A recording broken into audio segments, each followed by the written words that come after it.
Okay, Judges chapter 2, there's a lot for us to learn here. We're going to get some insight into some ancient culture and traditions and things that were going on back then with the Israelites and the Canaanites and how some of that dynamic worked. So kind of a check-in to see how are things pulling together? What was the greater ecosystem or cultures and processes and things that were happening at this time of these people? So realize that the people have been living for quite a while in the promised land in Canaan, and so we're learning more as they live longer and longer in this time frame, basically. So angel rebukes Israel for not serving the Lord as a pattern of future events. A new generation arises that forsakes the Lord and serves Baal and Asherath. The Lord is angry with the children of Israel and ceases to preserve them. He raises up judges to guide and lead them. The Canaanites are left in the land to test Israel. So if you remember that not all of the Canaanites, not all the people that were living in Canaan were destroyed and wiped out. Even though there was a lot of them there were some that Israel left. And that was more by their choice to not go after them rather than necessarily what God said. So God's kind of upset that they didn't follow his commandments. But we're going to learn some interesting things here. So to begin, let's set a bit of a context of what else is going on at this time. So I've got a quote here from an Ensign article, October 1973, from S. Kent Brown. I have a question. So he in answering this question, he says this. He says, when discussing the political and religious conditions in Palestine at the time of the Israel conquest, which is between 1250 and 1200 BC, we should note that the whole Near East had boiled with turmoil during the preceding century. The power of Egypt's ally in Mesopotamia, Mitanni, had collapsed. Egypt herself first lost and then regained power over much of the eastern Mediterranean area. The Hurrian and Aryan peoples had passed down from the north almost as far as Palestine. Assyria had begun to rise as a world power, and the old Hittite Empire of Asia Minor and Egypt had reached a standoff for control of the Near East. In Palestine, Egypt was nominally in control. The land of Canaan was made up of numerous city-states, each independently governed, which paid tribute to Egypt whenever they were forced to do so. Many of those were destroyed by the Israelites, if you remember. Now, other Hebrew tribes, distant relatives of the Israelites, which is where Moses' father-in-law came from, is these other Hebrew tribes that didn't go into Egypt or that left Egypt later on. During the slavery time period, they probably fled and didn't stay. They comprised a modest part of the population of Canaan. It is also worth noting that prior to Israel's settlement, the Canaanites had developed a linear alphabet, which later passed from Phoenicia to Greece, thus becoming the ancestor to our own. This is an important development. Okay, phonetical alphabets and these linear alphabets where you can go along with these letters and things is really important. Egyptian is a phonetic alphabet like English. In fact, it's easier to read than you think. The material, culture, and international trade of the Canaanites was highly advanced, but their religious ways stood diametrically opposed to Israel's. Based on the fertility cults led by the god Baal, the Canaanite religion was an extraordinarily immoral form of paganism, including prostitution, homosexuality, and other orgiastic rites. The population of Canaan was mixed. In addition to the Canaanites near the sea and a few Hebrew clans, the Amorites are mentioned often in the Old Testament. Abraham descended from this Semitic people. Many of the other peoples listed in the Bible as inhabitants of the land, the Hittites, the Hivites, the Horites, Jebusites, etc., represent Canaan's non-Semitic elements. Although their tribal names preserve their distant origins, these people fully adopted the Canaanite religion and way of life by the time of the Israelite invasion. So the land of Canaan was a smorgasbord of lots of different types of people, lots of things going on, and there was a lot of development, a lot of agriculture advancements, a lot of cities coming up, settlements happening, trade, tons of trade. The land was very fertile, very good place to live. very well developed cultures that were here. And it was kind of a central point where a lot of the major areas like Egypt or the other ones would fight to gain dominance and control in those areas. Here's another quote from great people of the Bible and how they lived, page 114. They said, perhaps inevitably, the Israelites, who had no distinct culture or knowledge of settled life, gradually absorbed many aspects of Canaan's sophisticated culture. The architectural style, pottery, furniture, and literature of later Israel were all borrowed from those of Canaan. In many ways, this borrowing was beneficial. The Israelites were able to profit from the techniques of construction, farming, and craftsmanship which had taken the Canaanites centuries to develop.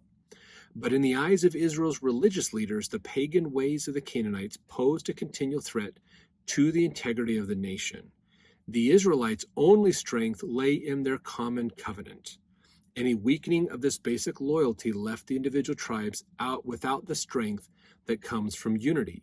When misfortune came, it was because of the faithlessness of the people who again and again turned away from the Lord. So you got to realize, Kay, you remember, Israel was a slave nation for 400 years.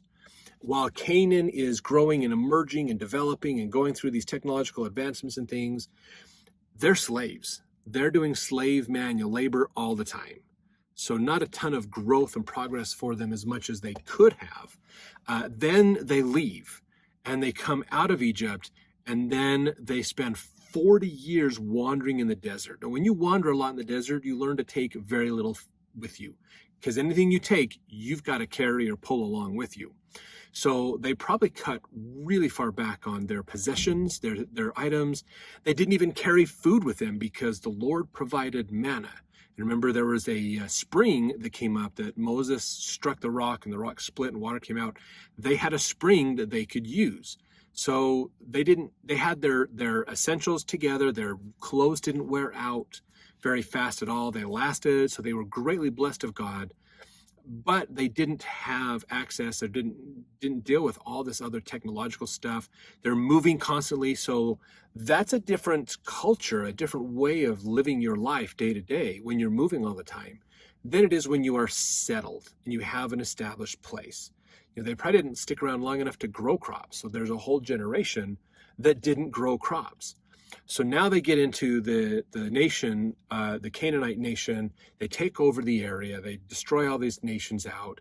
Some are left. Now they can settle down. Now they can actually stay put and be in the same place for an extended period of time, for forever, really. It's the promised land for them.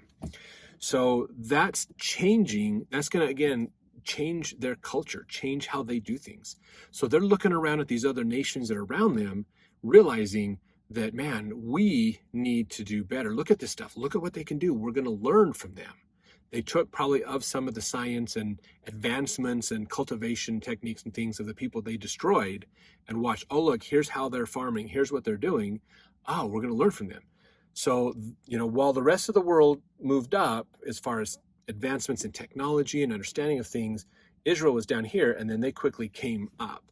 Now, the problem was, as we're going to learn here, is as they developed and grew in understanding of agricultural techniques and other things, they started to adopt more cultural things from the Canaanites as well, like how to dress, how to greet people, how to deal with social activities and things. And that eventually leads to understanding religious and philosophical culture ideas and adopting those in. That was the problem, is when Israel's looking for truth of things going on around them, they looked for these things, but then they brought faults with them. So they didn't take the time to distinguish what is true, what is false. They just took what they liked personally and brought that in. So instead of thinking, how can I follow God more, they just thought, how can I do more, basically to enrich myself and to take care of myself. So this, I think, is a great lesson that we get to learn through this chapter for our lives, is understand that there is lots of truths and ideas around us that we can benefit from. that, worldly technology, worldly ideas, other things like that are really good, that are based in good truth that we can rely on. But we have to understand that there's lots of faults that exist around us as well. Just because somebody does something or because it's popular doesn't mean it fits with the gospel of Jesus Christ. So we have to be aware of this and understand what parts are the true parts, what parts are the false parts. And that's where the Holy Spirit comes in to help us in discerning these two things, because oftentimes they come like this. But we need to learn how to pull those apart and go, okay, this is the part that's true. I'm going to keep that. This is the part that's not true. I'm going to push that away. And this cannot be a subjective thing. You cannot say that's false for me or that's true for me. That's not how truth works. Truth is truth for everyone. They will understand those truths and realize those things and admit them. So you have to look objectively through the lens of the gospel of Jesus Christ. What is true and what isn't? Okay, the gospel of Jesus Christ doesn't tell you how to build a home. Contractors that go to classes to learn construction principles and ideas will teach you, here's how to build a home to withstand hurricanes and deal with earthquake problems and deal with flooding and to maintain integrity in high winds and deal with snowpack and other things like that.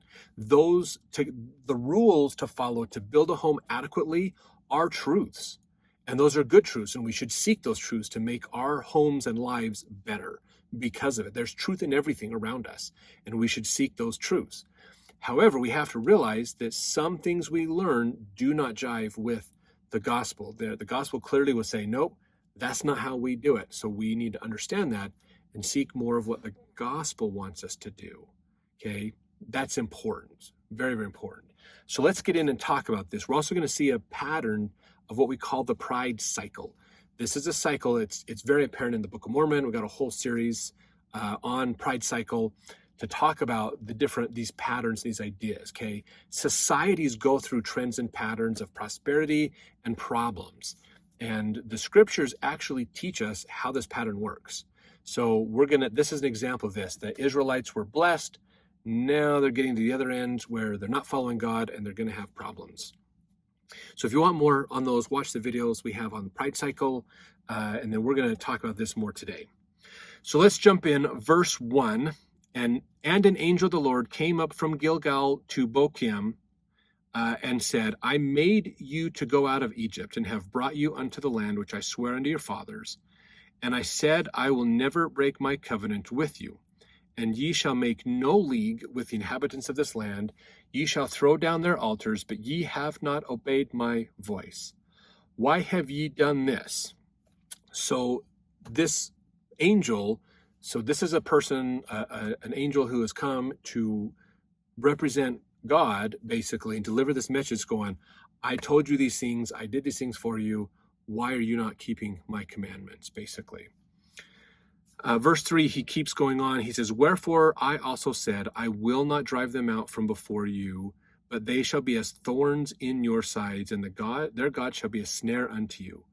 And it came to pass, when the angel of the Lord spake these words unto the children of Israel, that the people lifted up their voice and wept. And they called the name of that place Bochim, or Bochim, and they sacrificed there unto the Lord. So the angel comes, talks to the people, and probably not all the people, but delivers a message basically to the leaders of this people. And they're going, oh man, this is bad. So this is a warning. You are off path. You are off track. It's time to get back on track. This is the single reason we have prophets and apostles to help us, is to help know, hey guys, we're off track. Here's how to get back on track. So watch what they say, because they are given that perspective. All right, verse 6, when Joshua had let the people go, the children of Israel went every man unto his inheritance to possess the land. So this is looking backwards into the history. So when the people got together and he says, okay, we don't have to be a whole group anymore. Go to your respective inheritances, start tilling your land, get yourself established. Verse 7, and the people served the Lord all the days of Joshua and all the days of the elders that outlived Joshua, who had seen all the great works of the Lord that he did for Israel. And Joshua the son of Nun, the servant of the Lord, died, being 110 years old. And they buried him in the border of his inheritance in Timnath Heres, in the Mount of Ephraim, on the north side of the hill Gash. And also all that generation were gathered unto their fathers, and there rose another generation after them, which knew not the Lord, nor yet the works which he had done for Israel. So this is a common challenge that every entity or group of people or civilization faces. Understanding that when you're in those hard times and God does miracles for you, that group who sees those miracles, who sees those wonderful things, really appreciate God and understand him, okay? So they're here. They went from down here to here, and they think this is awesome growth, okay? So they were here, they're struggling, they went to here. Well, the next generation rises who've only known this, so they're at this level, okay? This is not the appreciative level for the next generation. This is basically the normal level. So now they look at it going, well, we're here, we want to go here. So if we go down, these people are like, oh, this isn't bad. But these people, it is bad because we're not down there. We haven't been there before. So this is just a cultural thing that happens, okay? When a new generation of people are raised, they just assume that the way the world is the way it is. They don't think about where it has been. We can see this in our day and age today. If you look at the generation who fought in World War II, okay, it was known as the greatest generation that came from that era. They fought. They know what it's like to sacrifice. They know what it's like to have your country embattled in combat and having the struggles and the weight of war on your economy and having those problems and that national pride that comes with doing your effort, doing your part to help the war effort out. That group has grown up. They had children, and now their children are having children. So they've got grandchildren, but the grandchildren don't know what that was like. They don't know what it was like to sacrifice. They don't know what it was like to deal with that fact when your aunts, when your uncles were going to war and not coming home. So, there's that saying from the pandemic, back in 1918, last time the pandemic happened, everybody had to close their shops down and really hunker down and not go anywhere to try to save civilization. In our day and age, they just told us to sit home and watch Netflix. That was our sacrifice. Work from home, watch more Netflix, be online more, do more from your home. So it's different, okay? And this is not necessarily a bad thing, but it's understanding that there is a change in attitudes and perspectives. And oftentimes this next group, again, they don't appreciate the full value of where the previous generations have got them. And so they take it for granted because it's just the normal life for them. And so this is why studying history is important, to realize, oh, here's where we came from. We should be more appreciative of where we're at. But they just get used to it and then they fade off.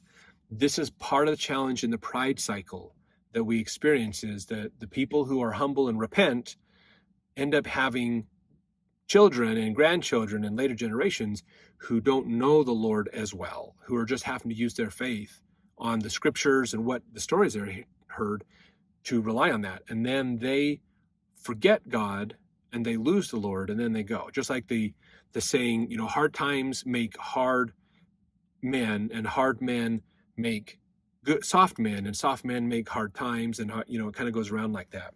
So this is what's happening basically as the generation moves forward.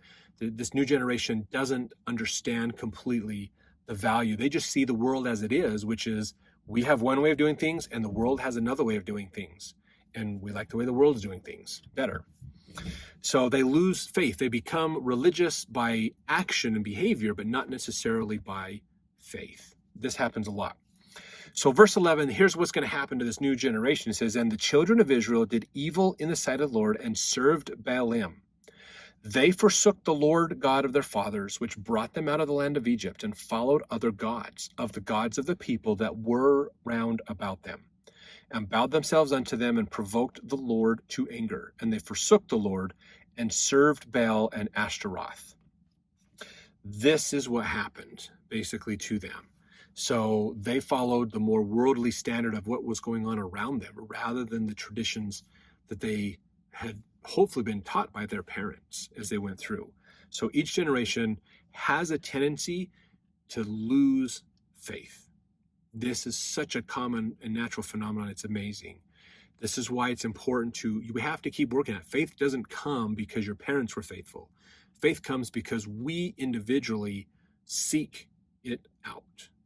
Okay, some people have to really work hard to seek it out, and others don't have to work as hard to seek it out. The point is that you all still have to seek it out individually and work together on that. The whole point of the church is to help us individually seek it out and go to Christ. So this common problem happens where each generation is less faithful, until it gets really bad, and then we go to the other side of the pride cycle when God has to start punishing people and problems occur. But let's look at this a little bit more. Here is a quote from Spirit of the Old Testament. And he says here, the book of Judges makes clear that Israel did not conquer all of Canaan when she first entered it. For a long time during the days of the Judges, many of the Israelites were essentially hillbillies, see Judges 6:2, hemmed in by their enemies on every side. After the generations of Israelites who had been acquainted with Joshua passed away, the effects of Canaanite morals and religion began to be apparent upon the younger generation. For long periods of time, the Canaanites conquered Israel, and this fact alone would tend to disrupt her settled religious life and practice. Times were rough, and banditry was rampant. As the record itself states, in those days there was no king in Israel. Every man did that which was right in his own eyes. Judges 17:6. We're going to get to that. All of this seems to have taken place because Israel did not drive the Canaanites completely out. The Lord said to the Israelites, Ye have not hearkened to my voice. What is this ye have done?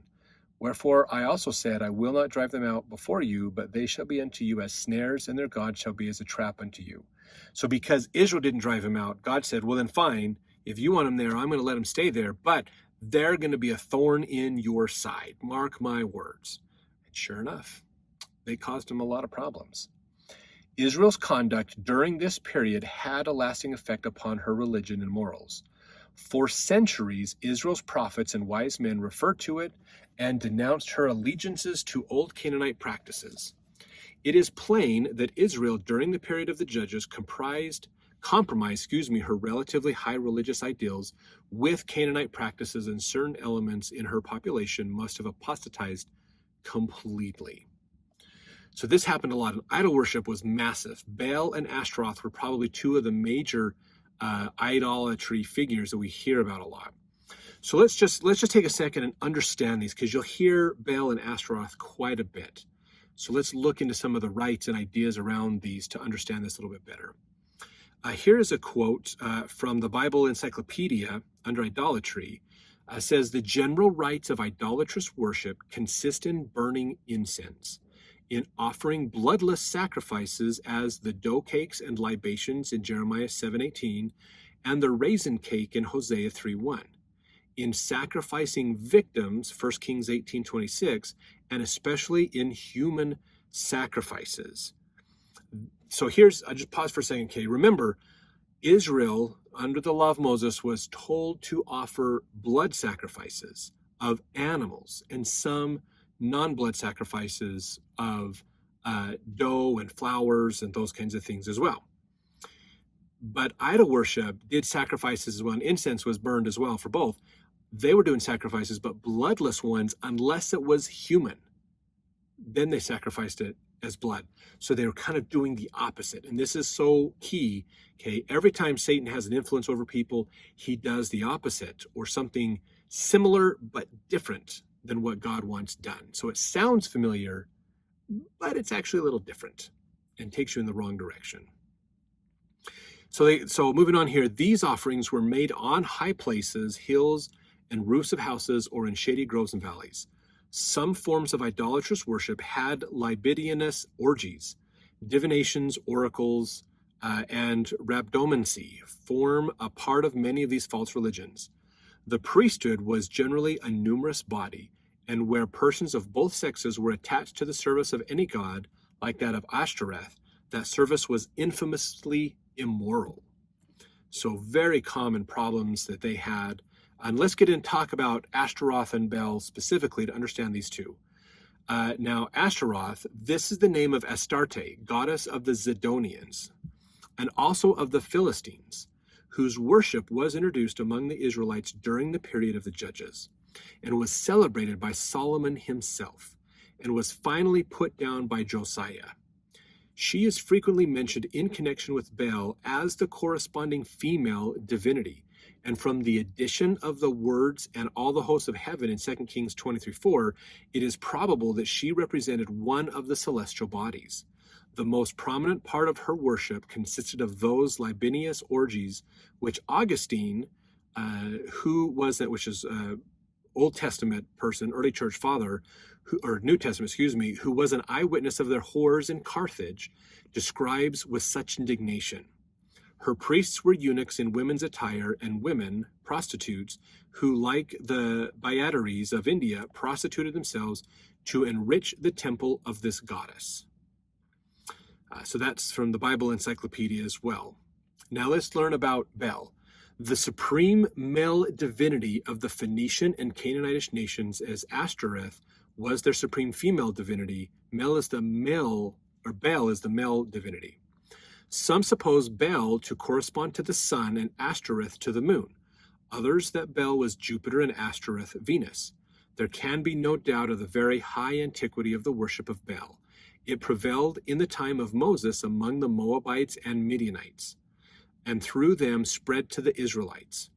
In the times of the kings, it became the religion of the court and people of the 10 tribes, and appears never to have been permanently abolished among them.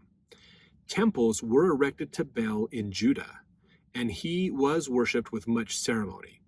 The attractiveness of this worship to the Jews undoubtedly grew out of its licentious character. We find this worship also in Phoenician colonies. The religion of the ancient British Islands much resembled this ancient worship of Bel and may have been derived from it. Nor need we hesitate to regard the Babylonian Bel, B-E-L, or Belus as essentially identical with Bel, though perhaps under some modified form. The plural Baalim is found frequently, showing that he was probably worshipped under different compounds, among which appear Baal Berith, or the covenant Bel, the god who comes into covenant with the worshippers; Baal Zebub, lord of the fly, and worshipped at Ekron; Baal Hanan, the name of one of the early kings of Edom, also the name of one of David's officers who had the superintendence of his olive and sycamore plantations; Baal Peor, lord of the opening, i.e. for others to join in the worship. We have already referred to the worship of this god. The narrative seems clearly to show that this form of Baal worship was connected with licentious rites. So lots of problems that they had with these. In fact, Bruce R. McConkie in his book Mormon Doctrine had a couple of quotes here I wanted to bring in. He says, numerous Old Testament references recite apostate Israel's worship of Bel and Baalim, plural of Bel. It was the priest of Bel, for instance, with whom Elijah and his dramatic contest in the days of Ahab and Jezebel in 1 Kings. Bel was a supreme male deity of the Phoenician and Canaanitish nation. It is likely that there were in practice many Baals or gods of particular places, the worship of whom was licentious in nature. Baal Zebub, the same name as Beelzebub or Satan, was the name of the god of one particular group. As Bel was the supreme male deity of the Phoenician and Canaanitish nations, so Ashtoreth or Ashtaroth was their supreme female deity. She was the so-called goddess of love and fertility, whose licentious worship pleased Israel in her apostate periods. So we have these two, a male god and a female god, that's very, very common and prolific all over the place in the land of Canaan and surrounding areas. And when Israel moves into the area, they eventually forget their faith and forget following the law of Moses and end up in idol worship, which if you go back, if they followed the true law, which meant they had to read the law every 7 years and all the leaders had to read the law nearly daily, they would realize that they were warned like no less than 9 times by Joshua and Moses to not get into idol worship. But they apparently didn't, and they fell into this. Okay, so let's go see what the Lord does about this. Verse 14, and the anger of the Lord was hot against Israel, and he delivered them into the hands of spoilers that spoiled them. And he sold them into the hands of their enemies round about, so that they could not any longer stand before their enemies. So there was probably times where their enemies, they would get into battles with them. God wasn't there to help them, and they lost the battles. So the other Canaanite nations that didn't get destroyed are seeing victories against Israel and seeing them winning and overrunning them and being able to command more of the land. So the Israelites are losing the promised land because they're not keeping the commandments. Verse 15, whithersoever they went out, the hand of the Lord was against them for evil, as the Lord had said, and as the Lord had sworn unto them, they were greatly distressed. So verse 16, now this is what's important, is that God sends out an opportunity to help them. So verse 16, nevertheless, the Lord raised up judges, which delivered them out of the hand of those that spoiled them. So the judges come up. Now, these weren't judges like a court judge like we think of today. These are more judges like what we think of, like what King Mosiah put forth in the Book of Mormon, of they were there to be the leaders of the land. So a collective group as a representative government for the people. Now, the tribes of Israel weren't all working together at this time. They were somewhat separate individual tribes building their own. It was like there were 12 small nations, basically, that sometimes would come together to help each other out, but not very common. So there were judges in each of the tribes to help them out. Verse 17, though, and yet they would not hearken unto their judges, but they went to whoring after other gods. We just talked about that with Baal and Asherath, and bowed themselves unto them. They turned quickly out of the way which their fathers walked in, obeying the commandments of the Lord, but they did not so. And when the Lord raised them up judges, then the Lord was with the judge and delivered them out of the hand of their enemies all the days of the judge. For it repented the Lord because of their groanings by reason of them that oppressed and vexed them. If you look in 18a, the Hebrew root means to be sorry or moved to pity. Joseph Smith translation actually changes this. Instead of the Lord repenting, it says, for the Lord hearkened because of their groanings by reason of them that oppressed them and vexed them. So just to pause for this for a second. So they get spoiled, they get taken over, they're being held captives, they're being oppressed by other groups, and they're finally getting sick and tired of being sick and tired and being oppressed. They're praying to God for help, and he sends these judges, men inspired of God, that can help them, and the judges are helping them get out from underneath all these people and trying to restore them. And when they follow the judge and do what the judge says, this person who they're communicating with, that God is working with, they prosper and do well. When they do not follow the judge, they have more problems. Basically what's going on here.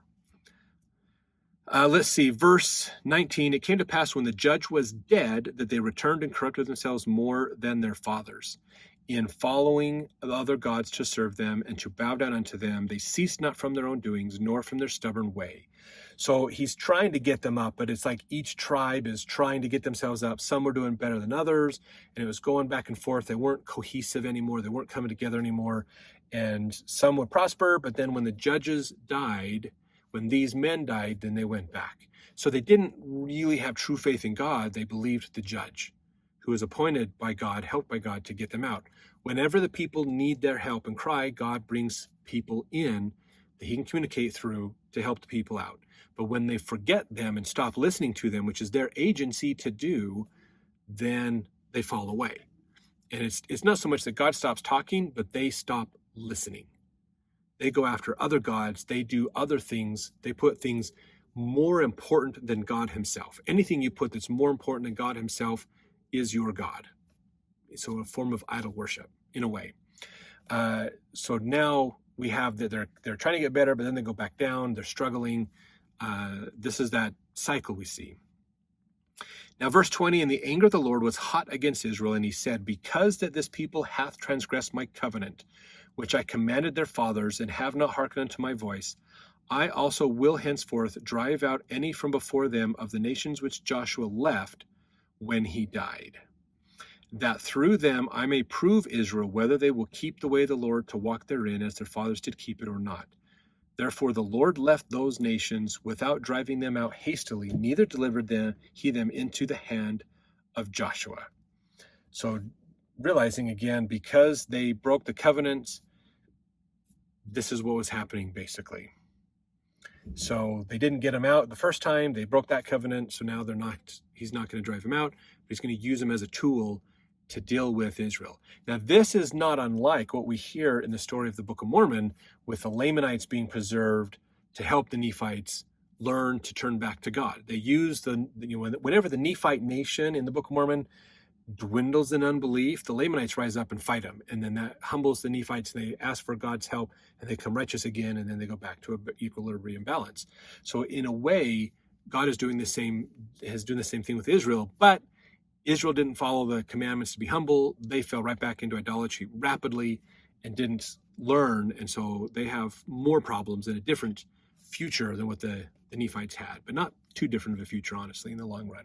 So let's jump to the next chapter to continue to learn more about what happens with the children of Israel.